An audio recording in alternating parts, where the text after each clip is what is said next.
नमस्कार मित्रांनो, माझं नाव वैभव आणि तुम्ही पाहत आहात एव्हरीडे एक्सप्लोरर।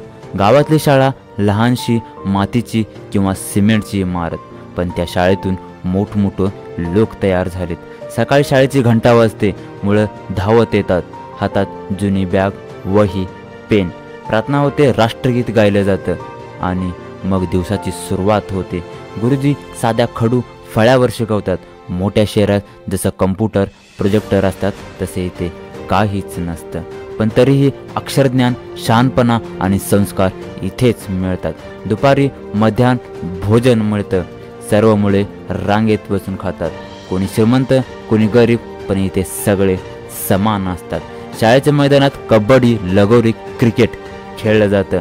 खेळता खेळता मुले शिकतात एकत्र काम करणं, पराभव स्वीकारणं आणि पुन्हा प्रयत्न करणं। शाळा म्हणजे फक्त पुस्तक नाही, शाळा शिकवते माणूस कसा व्हायचा। आदर, मैत्री, मेहनत आणि प्रामाणिकपणा हे सगळं शिकवणं शाळेतूनच मिळतं। आज जे गावाकडचे लोक मोठे अधिकारी, डॉक्टर, इंजिनियर झालेत ते ह्या छोट्या शाळेतून शिकून गेलेले आहेत, पण ही शाळा आज बंद होण्याच्या दारावर आलेले आहेत। ह्यांना वाचवणं आपली आणि तुमची जबाबदारी आहे। ही आपण जबाबदारी घेतली पाहिजे।